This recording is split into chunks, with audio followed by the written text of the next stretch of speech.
رابعہ بصری کی کہانی۔ سن 95 ہجری کی بابرکت رات میں بصرہ کے ایک نیک سیرت انسان اسماعیل کے گھر میں بیٹی کی پیدائش ہوئی۔ یوں تو گھر میں 3 بیٹیاں پہلے سے ہی تھیں، تاہم چوتھی کا نام رابعہ رکھا گیا۔ حضرت رابعہ بصری کا شمار اسلام کے ان پاک خواتینوں میں ہوتا ہے جن کی زندگی ابتدا سے انتہا تک درویشی اور بے نیازی کا مثال ہے۔ پیدائش کی رات آپ کے والد کے پاس نہ تو اتنا تیل تھا کہ جس سے ناف کی مالش کی جاتی اور نہ ہی اتنا کپڑا جس سے آپ کو لپیٹا جا سکتا، حتیٰ کہ بدحالی کا یہ موسم تھا کہ گھر میں ایک چراغ تک نہ تھا۔ آپ کی والدہ نے آپ کے والد سے عرض کیا کہ پڑوس سے تھوڑا تیل مانگ لاؤ تاکہ گھر میں کچھ روشنی ہو جائے، تو آپ صرف ہمسائے کے دروازے پر ہاتھ رکھا اور واپس آ گئے اور عرض کرنے لگے کہ دروازہ ہی نہیں کھل رہا، کیونکہ آپ یہ عہد کر چکے تھے کہ سوائے خدا کی ذات کے علاوہ میں کبھی کسی سے کچھ بھی نہ مانگوں گا۔ رابعہ بصری نے جب ہوش سنبھالا تو والد کا سہارا ان کے سر سے اٹھ گیا اور قحط سالی کی وجہ سے آپ کی تینوں بہنیں بھی نہ جانے کہاں مقیم ہو گئیں، اور ایک ظالم نے زبردستی آپ کو اپنی کنیز بنا لیا اور کچھ دنوں کے بعد بہت ہی قلیل رقم میں آپ کو فروخت کر دیا۔ اس کے بعد گھر لا کے بے حد مشقت کام آپ سے لینا شروع کر دیے۔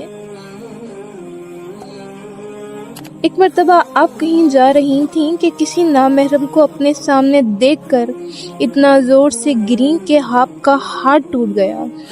نے عرض کیا، یا اللہ، میں بے مددگار بے سہارا تو میں پہلے ہی تھی، اب تو ہاتھ بھی ٹوٹ گیا، اس کے باوجود بھی میں تیری رضا چاہتی ہوں۔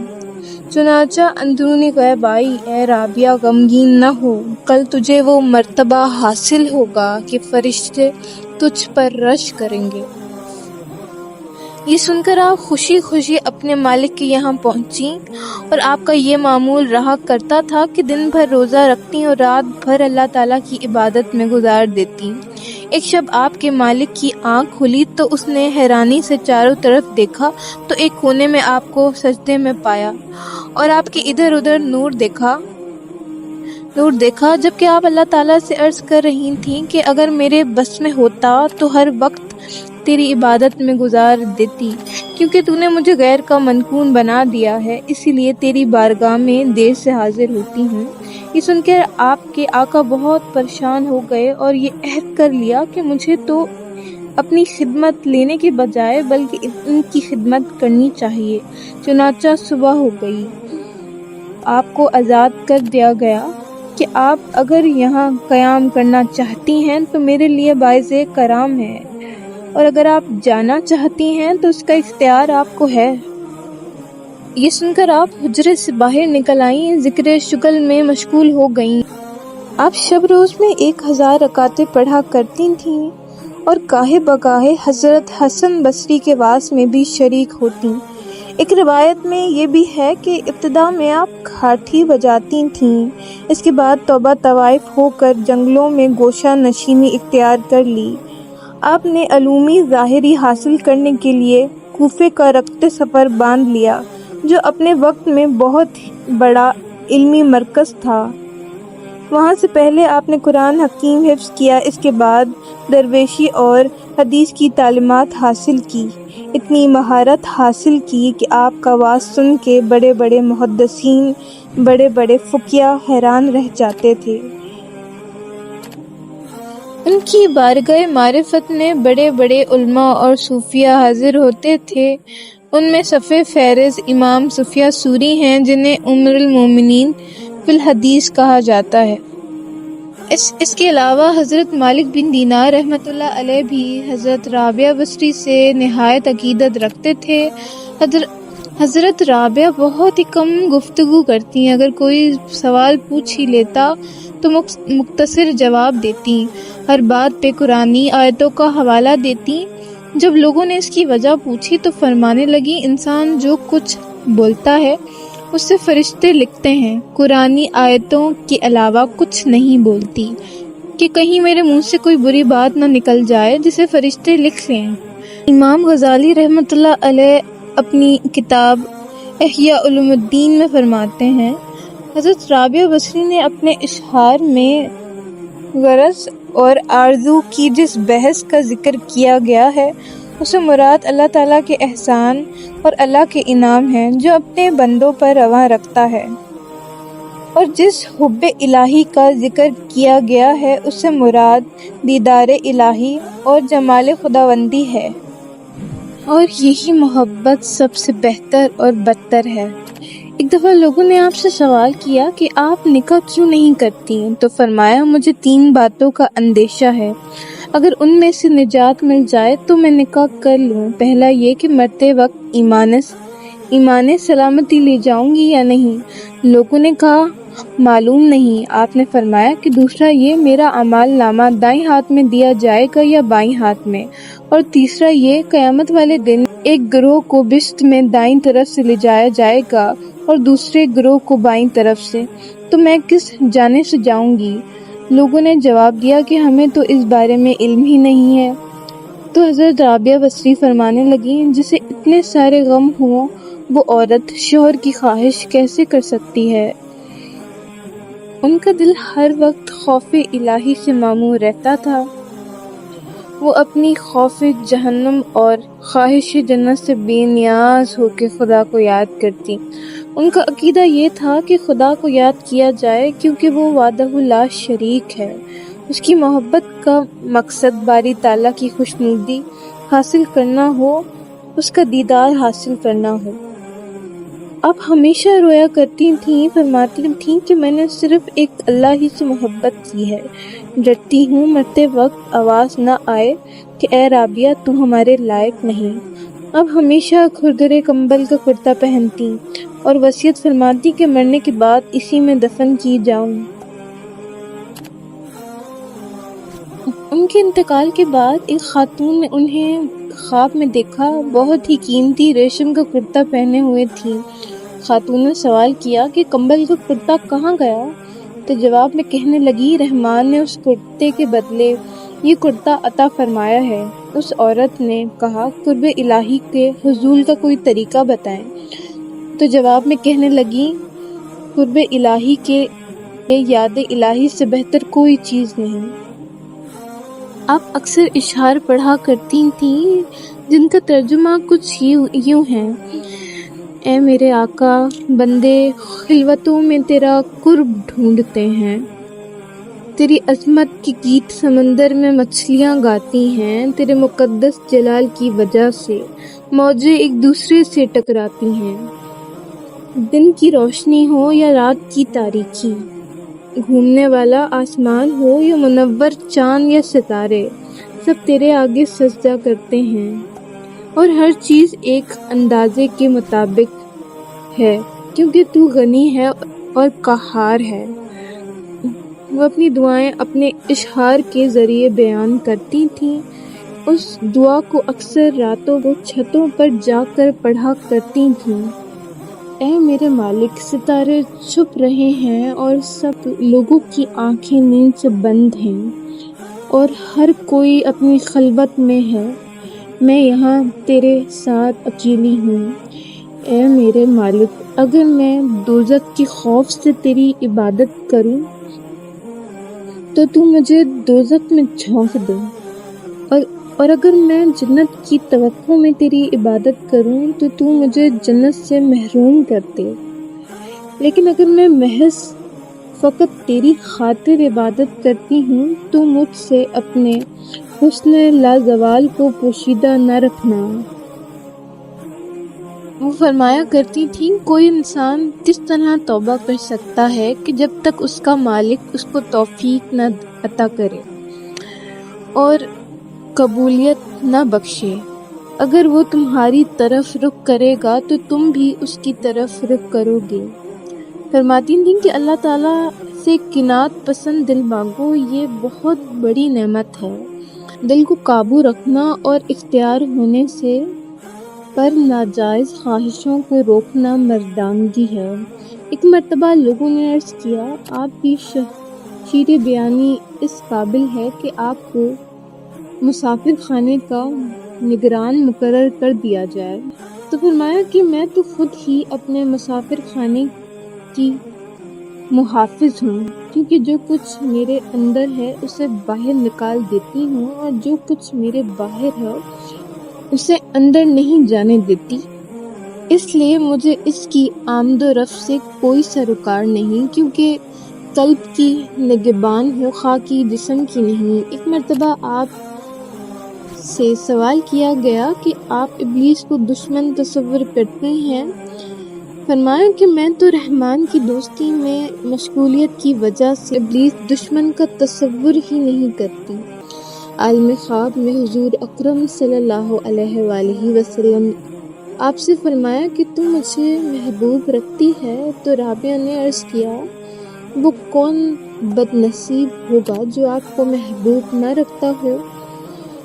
پر میں تو حب الہی میں اس طرح غرق ہوں کہ اس کے سوا کسی کی محبوبیت کا تصور ہی نہیں رکھتی۔ یہی وجہ ہے کہ میں کسی کی محبوبیت کا احساس باقی نہیں رکھتی۔ لوگوں نے اس سوال پر کہ محبت کیا شے ہے، آپ نے فرمایا کہ محبت ازل سے ہے اور ابد تک رہے گی، کیونکہ پورے عالم میں کسی نے بھی اس کا ایک گھونٹ نہیں چکھا، جس کے نتیجے میں محبت اللہ تعالیٰ میں ضم ہو کر رہ گئی۔ ایک مرتبہ کسی نے سوال کیا آپ جس کی عبادت کرتی ہیں کیا وہ آپ کو نظر بھی آتا ہے؟ تو فرمانے لگی اگر نظر نہ آتا تو عبادت کیوں کرتی؟ لوگوں نے سوال کیا خدا بندے سے کس وقت خوش ہوتا ہے؟ تو فرمایا بندہ محنت پر اس طرح شکر ادا کرتا ہے جس طرح نعمت پر کرتا ہے۔ آپ اکثر فرمایا کرتی تھیں کہ صرف زبانی توبہ کرنا جھوٹے لوگوں کا فعل ہے، کیونکہ اگر سچے دل کے ساتھ توبہ کی جائے تو دوبارہ توبہ کی ضرورت پیش نہ آئے۔ پھر فرمایا کہ معرفت توجہ اللہ کا نام ہے، اور عارف کی شناخت یہ ہے خدا سے پاکیزہ قلب طلب کرا جائے، اور جب عطا کر دیا جائے پھر اسی وقت اس کو خدا کے حوالے کر دیا جائے، تاکہ حجابات حفاظت میں محفوظ رہے، مخلوق کی نگاہوں سے پوشیدہ رہے۔ حضرت صالح عامری اکثر یہ فرمایا کرتے تھے کہ جب تک مسلسل کسی کا دروازہ کھٹکھٹایا جائے تو آخرکار کسی وقت کھل ہی جاتا ہے۔ تو رابعہ بصری نے آپ کا یہ جملہ سن کر سوال کیا آخر وہ کب کھلے گا، کیونکہ وہ تو کبھی بند ہی نہیں ہوا۔ یہ سن کر حضرت صالح کو آپ کی دانش مندی پر مسرت ہوئی اور اپنی کم عقلی پر رنج ہوا۔ لوگ زیارت کے لیے حاضر ہوئے تو دیکھا کہ آپ دانتوں سے گوشت کاٹ رہی ہیں۔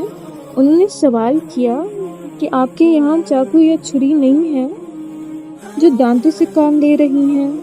فرمایا کہ محض میں اسی خوف سے چاقو یا چھری نہیں رکھتی کہ وہ میرے اور میرے محبوب کے رشتے کو منقطع نہ کر دے۔ ایک مرتبہ آپ نے 7 شب روز مسلسل روزے رکھے اور شب میں قطعاً آرام نہیں کیا۔ جب 8ویں دن بھوک کی شدت کی نفس نے فریاد کی کہ مجھے کب تک اذیت دو گی، تو اسی وقت ایک شخص پیالے میں کوئی شے لے کر حاضر ہوا۔ آپ شمع جلانے اٹھی، تبھی پیالہ گر کے ٹوٹ گیا۔ آپ نے ایک دل رو آہ بھری اور اللہ تعالیٰ سے عرض کیا کہ میرے ساتھ کیا معاملہ کیا جا رہا ہے؟ ندا آئی دنیاوی نعمتوں کی طلبگار ہو تو ہم عطا کیے دیتے ہیں، لیکن اس کے عوض میں اپنا درد تمہارے قلب سے نکال دیں گے، اس لیے تمہارے غم روزگار کا ایک قلب میں رہنا ممکن نہیں۔ یہ ندا سن کر دامن امید چھوڑ کر اپنے دل کو دنیا کی محبت سے اس طرح خالی کر دیا کہ جس طرح موت کے وقت مرنے والا امید زندگی ترک کر کے قلب کو دنیاوی تصور سے خالی کر دیتا ہے، اور اس کے بعد آپ بھی اس طرح دنیا سے کنارہ کش ہو گئیں کہ ہر صبح یہ دعا کرتیں کہ اے اللہ مجھے اپنی طرف اس طرح متوجہ کر لے کہ اہل جہاں مجھے تیرے سوا کسی کام میں مشغول نہ پائیں۔ حضرت عبداللہ واحد عامری بیان کرتے ہیں، ایک مرتبہ میں اور حضرت سفیان ثوری حضرت رابعہ کے مزاج کرسی کے لیے حاضر ہوئے تو قلب کشائش کی ہمت ہی نہیں کر سکے، حتیٰ کہ رابعہ خود ہی فرمانے لگیں گفتگو کرو۔ پھر ہم دونوں نے عرض کیا کہ اللہ تعالیٰ آپ کے مرض کو دور کرے۔ فرمانے لگیں اللہ تعالیٰ آپ کے مرض کو دور کرے۔ اس عطا کردہ کرشمے کا شکوہ کیسے کر سکتی ہوں، کیونکہ یہ تو کسی دوست کے لیے بھی مناسب نہیں کہ رضائے دوست کی مخالفت کریں۔ حضرت سفیان ثوری نے پوچھا کہ آپ کو کسی شے کی خواہش ہے؟ فرمانے لگیں کہ تم صاحب معرفت ہو کر ایسا سوال کرتے ہو۔ پھر فرمایا کہ بصرہ میں کھجور کی موجودگی کے بعد بھی 12 سالوں سے کچھ کھانے کی خواہش ہے، لیکن میں نے محض اسی خوف سے نہیں چکھی کہ بندے کو اپنی مرضی کے مطابق کوئی کام نہیں کرنا چاہیے، کیونکہ رضائے الہی کے بغیر کوئی کام کرنا کفر کے ہم معنی ہے۔ حضرت سفیان ثوری نے اپنی دعا کے لیے درخواست کی تو فرمایا اگر تمہارے اندر حب دنیا نہ ہوتی تو تم نیکی کا مجسمہ ہوتے۔ انہوں نے عرض کیا یہ کیا کہہ رہی ہیں؟ رابعہ نے عرض کیا سچ کہہ رہی ہوں، کیونکہ اگر ایسا نہ ہوتا تو تم کم عقل باتیں نہ کرتے، اس لیے جب تمہیں یہ علم ہے کہ دنیا فانی ہے اور فانی شے کی ہر شے فانی ہوا کرتی ہے، اس کے باوجود بھی تم نے یہ سوال کیا کہ آپ کو کسی شے کی خواہش تو نہیں؟ اس کے بعد سفیان مہوئے حیرت ہو کر بارگاہ الہی میں عرض کرنے لگے یا اللہ میں تیری رضا کا جویا ہوں۔ رابعہ فرمانے لگی تمہیں رضائے الہی کی جستجو کرتے ندامت نہیں ہوتی، جبکہ تم خود ہی اس کی رضا کے طالب نہیں ہو۔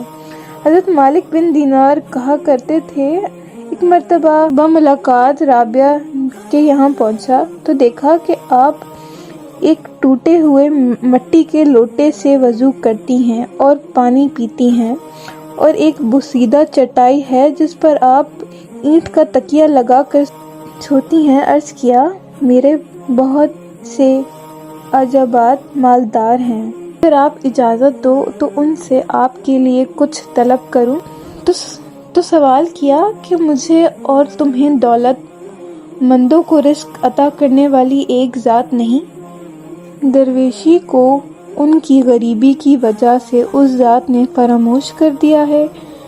میں نے عرض کیا ایسا تو نہیں ہے، تو فرمایا جب وہ ذات ہی فرد کی ضرورت سے واقف ہے تو ہمیں یاد دلانے کی کیا ضرورت ہے؟